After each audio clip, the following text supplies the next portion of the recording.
Okay. Speaking of redacted texts, I originally wrote a 30-minute version of this paper, which I have redacted down to 20 minutes. So I'll do my best to get the arguments across. Jesus directly encounters demons 19 times in the Synoptic Gospels. Scholars have carefully analyzed these stories, yet left their locations underexplored. For example, demons only confront Jesus in the Judean outskirts or outside the region altogether. These episodes never occur in or even near Jerusalem. Why? I will argue the Synoptic Gospel writers' cultural repertoire included an apotropaic temple, which protected Jerusalem from pneumatic forces. The priest's cultic duties upheld ritual purity norms as dictated in priestly legislation. This repelled demons, or what these authors often call unclean pneuma. Some limitations complicate my thesis. The first issue is the Synoptic Gospels never explicitly address this. As historian Hayden White explains, historiographers implot data according to a narrative structure and genre constraints. The Gospel authors constructed texts which lead readers toward a specific climax, Jesus' passion in Jerusalem. The prior exorcism stories have served their purpose once Jesus enters the city, and focus shifts to the crucifixion. Jerusalem becomes the domain of human rather than pneumatic enemies, the chief priests and the Roman authorities. Non-Jewish sources might establish a precedent for ancient Mediterranean belief in apotropaic temples. Demons appear throughout Greco-Roman literature, yet Clinton Wallen's research indicates they are never associated with temples or ritual purity. The label unclean pneuma is also absent until the 3rd century CE. This textual vacuum leaves less data to reconstruct early Jewish belief concerning the relationship between demons and the Jerusalem temple. Reliance on Jewish sources is therefore the most fruitful approach. Let me now explain my method and solution for overcoming these limitations. Literary critic Wolfgang Isers, he defines his concept of a cultural repertoire as the whole culture from which a text has emerged, which also includes literary allusions appearing throughout corpora. As stated previously, I will argue that an apotropaic temple was part of the Synoptic Gospel author's cultural repertoire. I will accomplish this by analyzing demonic appearances and their intersections with ritual purity and sacred space within the Hebrew Bible, Dead Sea Scrolls, Synoptic Gospels, and early rabbinic literature. The Qumran corpus is especially useful, as these texts frequently discuss demons, ritual purity, and describe the sect using temple language. I began by briefly assessing the Synoptic Gospels' presentation of the temple and ritual purity concerns. I will then explain how demons are mapped in these sources. Finally, I will reveal intersections between the Synoptic Gospels and select Dead Sea Scrolls texts. Let me now shift to Jesus, the temple, and ritual purity. New Testament scholarship has often posited the Synoptic Gospels and the Jesuses they depict viewed the temple negatively. However, Michael Patrick Barber's work, among others, suggests convincing alternatives. Barber cautions that modern biblical scholarship has often been dominated by Protestant voices and has typically viewed the ritual dimension of ancient Israel's faith and life as unpalatable. He argues the Synoptic Gospels depict Jesus similarly to many first-century Judeans who perceived the temple as an operative locus for ritual purity and Adonai's presence. Certain Qumran texts show that some Judeans revered Torah while withdrawing from the temple, but Jesus and his earliest followers did not adopt this view. Barber focuses on Matthew's gospel when he writes, rejecting the legitimacy of the Herodian sanctuary was a live option for Jews, yet Matthew rejects that perspective. The first gospel yields ample evidence to support this claim. Matthew's Jesus establishes himself as the eschatological fulfillment of the law and prophets during the Sermon on the Mount. Yet, he instructs his audience to offer acceptable sacrifices at the temple. Jesus' healings include stories like Matthew 8, 1-5, where he urges a skin-diseased man whom he healed to show himself, quote unquote, to the priests and offer the gift that Moses commanded. He also speaks positively of the temple during Pharisaic disputes, where he concludes one argument by affirming Adonai's presence within the temple. And whoever swears by the sanctuary swears by it and by the one who dwells in it. But what about the other synoptic gospels? Mark and Luke frequently overlap with Matthean material in this regard. Jesus commands the formerly skin-diseased man to present himself to the priests and offer sacrifice. He teaches daily in the temple, He quotes Isaiah 56's prophecy regarding the temple's existence in the eschaton, and he affirms that violating the temple's sanctity leads to divine judgment. New Testament scholarship is also often posited the Synoptic Gospel writers disparaged the ritual purity system. Many scholars have worked to dispel this assumption, since, as Thomas Kazin writes, purity is a crucial issue in any attempt to interpret the historical Jesus within his contemporary context. Jesus and his earliest followers fit comfortably within a stream of halakhic debate regarding this matter. They often participated in pre-established rulings, while at other times offering eschatologically informed perspectives. Matthew Thiessen's work is especially useful for reevaluating the Synoptic Gospels' depictions of Jesus and ritual purity. He argues that in these textual worlds, Jesus functioned as Adonai's portable ritual cleanser. Thiessen writes that the Jesus of the Gospels is the Holy One of God, a man who embodies a contagious power or force that is opposed to and ultimately destroys the powers that create impurity and death. Jesus did not seek to abolish the ritual purity system, but rather to remove impurity at its source, so that people could reintegrate into communal and temple life. The sources support this claim as well. When a hemorrhaging woman touches Mark's Jesus, no doubt experiencing ongoing ritual impurity from her discharges, she is automatically healed. Jesus never scolds or disabuses her of the ritual purity system's value, but rather cleanses the impurity at its source. This episode is sandwiched by the story of Jairus and his sick daughter, who dies before Jesus arrives to heal her. Once Jesus appears, he touches the corpse and resurrects her body. This cleanses the most extreme ritual contagion and restores the girl to life. The Synoptic Gospels frequently overlap in their depictions of Jesus cleansing ritual impurities, whether they be skin conditions, blood, or corpses. Anti-temple and anti-ritual purity interpretations of the Synoptic Gospels are therefore unreliable. The evidence leads me to agree with Paula Fredrickson that if Jesus had indeed acted and taught against the temple service, then his immediate followers completely missed his point. I will now show how authors mapped demons in specific texts from the Hebrew Bible, Dead Sea Scrolls, Synoptic Gospels, and early rabbinic literature. Kazin comments on the Hebrew Bible's priestly literature. Most scholars agree that the Israelite cult contained a number of pagan vestiges, i.e., traits of rituals with an original magic or apotropaic function, often associated with the fear of demons. Later scribes largely redacted these, though multiple rituals preserve remnants of purificatory and apotropaic rites.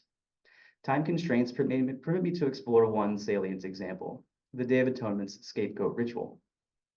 In Leviticus 16, Adonai instructed Aaron to select a pair of goats and present them at the tent of meeting.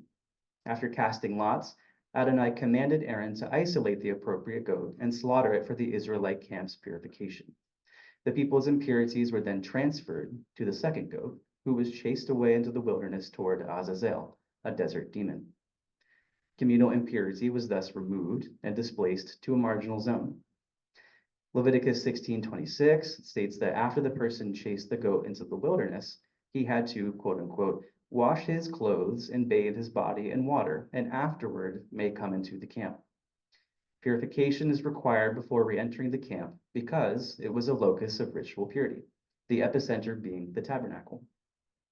Kazin comments that while leading the goat to the wilderness, this person became unclean in the process, which might be explained as an effect of his transaction with the demon Azazel. Though the term unclean pneuma does not appear, the scapegoat functioned as a container, carrying impurity far from sacred space to its proper location in the priestly map, the wilderness, or the demonic realm. The text associates demons with impurity, while also indicating they cannot encroach upon spaces where purity is maintained. Many Dead Sea Scrolls texts reveal how at least some within this community mapped demons in marginal zones removed from sacred space. But how could Qumran sectarians do this while living in the wilderness, itself a marginal zone?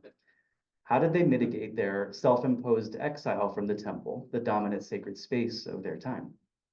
Some Qumran texts reject the Jerusalem temple, though critiques are directed primarily toward its priestly personnel. However, multiple documents provide evidence for the Qumran community's continued temple reverence. For example, 1QS, CD, and 4Q174 display the sectarians' self-description as a holy house or human sanctuary, thus making a clear analogy with the temple. The temple scroll also reveals a sustained interest of the authors in matters of cult, showing a continued respect for the temple and concept. Melissa Pula uses these texts to argue the Qumran community transferred priestly space from the temple to the wilderness. She writes, as conceptual imagined space, the Yachad is able to both change the meaning of temple and, in turn, alter the meaning of their current geographical location in the wilderness. Space is fluid. It can be appropriated and reinterpreted to say something about one's identity, while still maintaining a link to past and future associations. This group then altered the meaning of their space by reifying the Jerusalem cult in their wilderness location.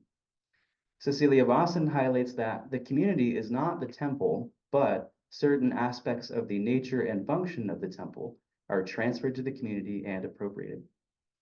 I will now use 4Q174, 1QS, and the War Scroll to argue apotropeism is one of these functions. However, I stress, like CJ, one cannot homogenize the entire community, but rather these texts reflect the ideology of only some within the sect. 4Q174, 1-3 through 9, cites Exodus 15, 17 through 18, which describes the Israelite sanctuary as Adonai's home. Line 6 declares that God commanded that a sanctuary of humans be built for him, so that they may offer incense to him, before him, works of Torah.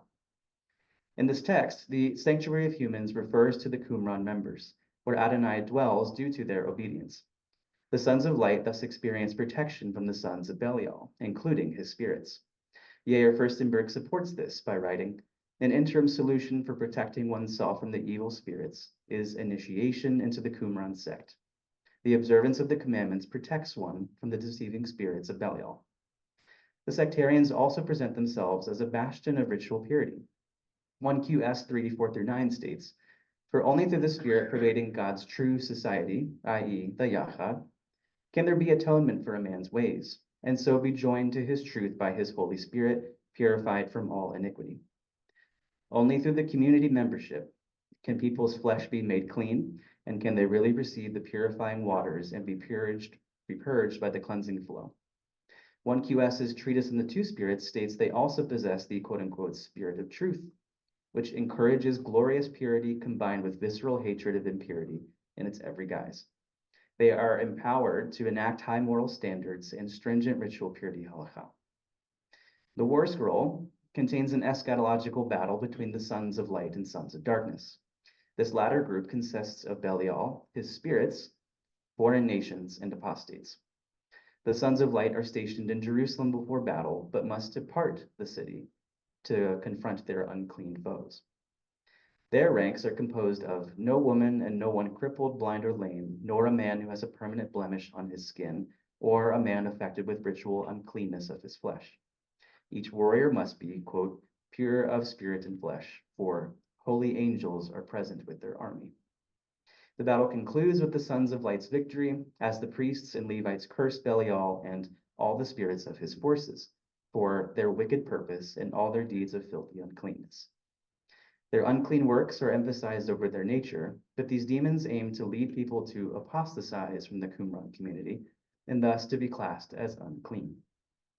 The victors then recite a hymn to Adonai, which includes this line, you have chased away from us his spirits of destruction. You protected the soul of your redeemed ones. Menahem Kister uses this text to argue, like Furstenberg, that joining the Qumran sect, and thus taking on their ritual purity halakha, should be understood in exorcistic terms. Where do demons appear in the Synoptic Gospels? Matthew reports demon-possessed men confronting Jesus in the regions of the Gadarenes, dwelling among tombs. They also appear in Capernaum, where Jesus gives his disciples authority over unclean pneuma and sends them out to minister among the Judean outskirts. Jesus exorcises another unclean pneuma near a synagogue, afterward informing his audience that when expelled, they wander through waterless regions. Matthew's Jesus also performs an exorcism on a so-called Canaanite woman's daughter in Tyre and Sidon. Finally, he exorcises a demon in Galilee on his way to Jerusalem.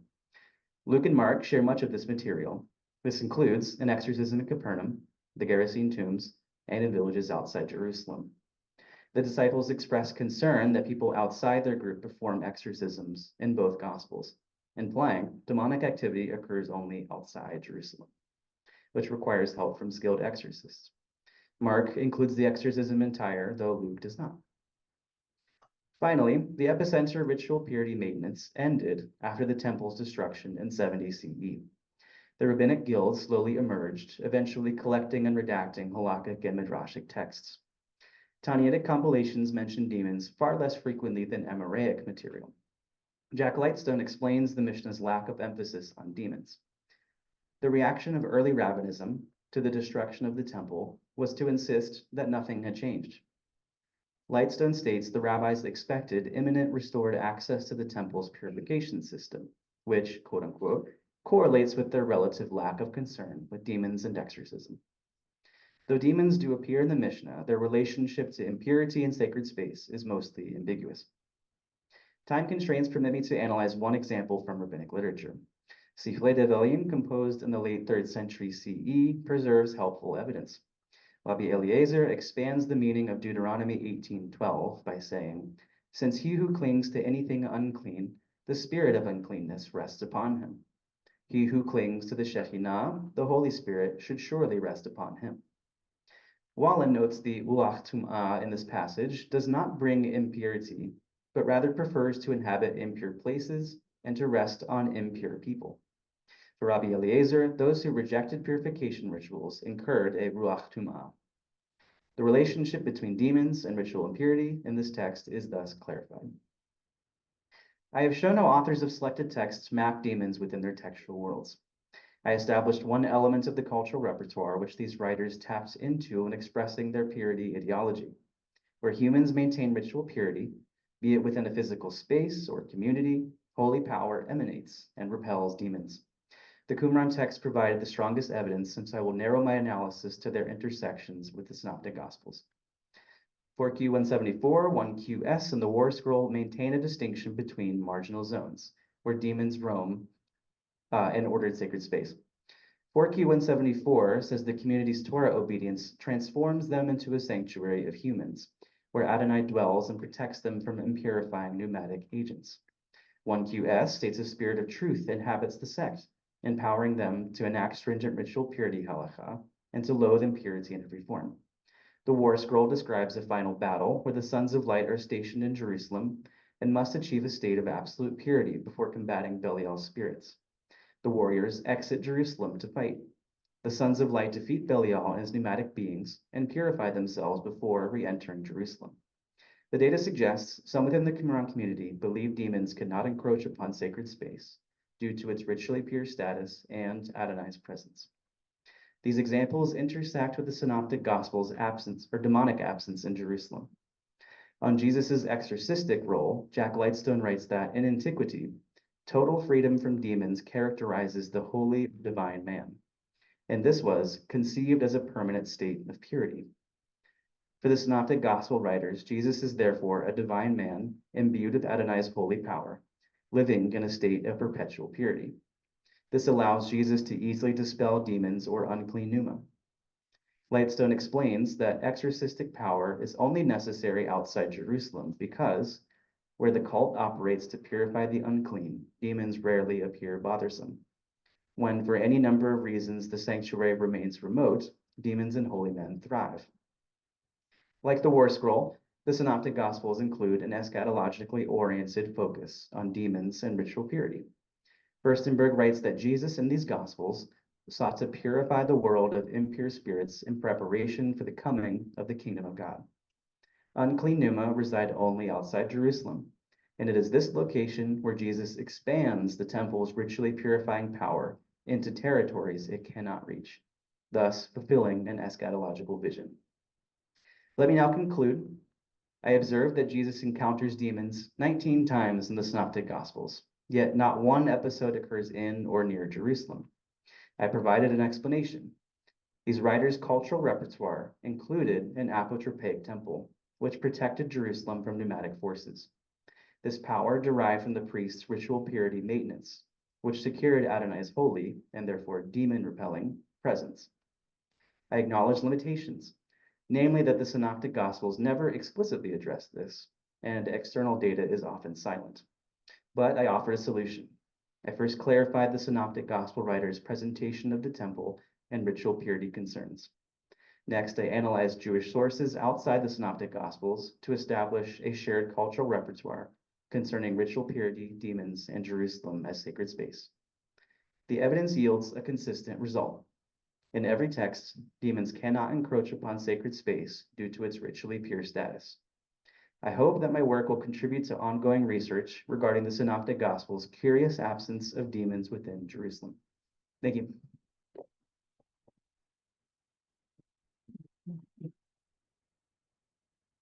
Okay, open to questions. Yeah. Well, I just kind of thinking out loud, but we read Azazel in the last couple of Torah deals, and the idea of sending the like to go out into the wilderness for Midbar. And even in the Synoptics, Jesus goes into the wilderness for 40 days and encounters Hasatan, whatever. But and the idea of the Qumran people, in a way, we're going to take this holy community out into the Midbar and establish a sign of holiness. Yeah. Does those things kind of link together, or I find what you said very interesting. Yeah. Can you repeat first, if people? Yeah, he was wondering if the story of Jesus being taken out into the desert in Matthew and being tempted by Satan, and the some Qumran writers conceptualizing themselves as a renewed temple in the wilderness connect somehow. Is that accurate? Yeah, with the Azazel, the goat being sent out into the wilderness. Yeah. Into the unclean wilderness. Yeah, I think I don't think that the gospel writers or the Dead Sea Scroll writers necessarily have explicit contact in that issue, but I think that they, kind of like my paper was saying, I think they participate in this cultural repertoire where they imagine unclean beings belong out there, and for them that's the wilderness, in this place that's like away from people, away from us. So yeah. Yes. Just a comment of it. It strikes me that, so at the beginning of the paper, basically you set up a binary between the explanation that, if you will, the literary structural explanation that, the scenes in Galilee where Jesus functions as an exorcist and so on and so forth, and then the passion narrative in Jerusalem, which is focused solely on, obviously, the passion. As opposed to what you were proposing, that is to say, the apotropaic element of Jerusalem, the sanctuary itself. I think that both could be right. Yeah. In other words, I recognize that for rhetorical purposes, as you introduce the paper, you sort of have to set them against each other. But I think this is not a binary situation. I think that both could be true simultaneously. Yeah. I just want to point that out. Thanks. Yeah. And you and I have had conversations in the past where you basically said there's no way that demons are doing nothing in Jerusalem for the writers. And I would agree. They probably do think, yeah. But at the same time, I feel like I needed to acknowledge that up front, where it's just sort of fine. Yeah. It doesn't impinge on your thesis at all, really. Yeah. Well, thanks. Appreciate that. Yeah. So I do not know many New Testament stories at all, but I'm curious because a lot of these Jesus stories are reminiscent of like Elijah and Elisha doing similar sorts of miracles. So why are demons in the Jesus stories and not? Why do they only kind of feature a little bit later? By later, do you mean like later in the text? Or in history, however you want to kind of look at it. But were there ever versions of the Elijah and Elisha stories where demons are featured as kind of the source of the problems? Oh, okay, great question. So the Second Temple period, you see like a massive innovation in demonology, and you can see that in Jubilees or the Enochic literature, Dead Sea Scrolls, other texts too. And so yeah, we have this like if we're gonna use Christian terminology, there's a gap between the Old and New Testaments, where there's not much demonic activity happening in the Old Testament. But in that quote unquote in-between period, we have lots of development with that. So by the time the New Testament texts are written, they're already assuming demons are active everywhere. And I think like the author's name is Furstenberg, who I quoted, he's pointing out that the gospel writers imagine that the kingdom of God coming would include demons being like finally either tamed or eradicated by God's power. And so for them, Jesus is the one who is like the agent who does that on God's behalf.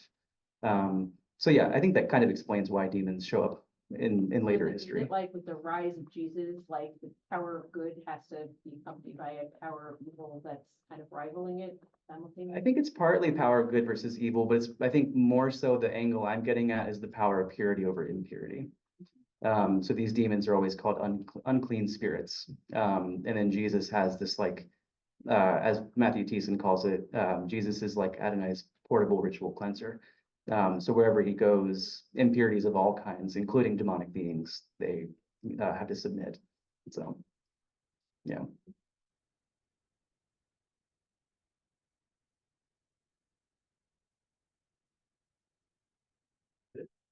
right, cool. Thank you.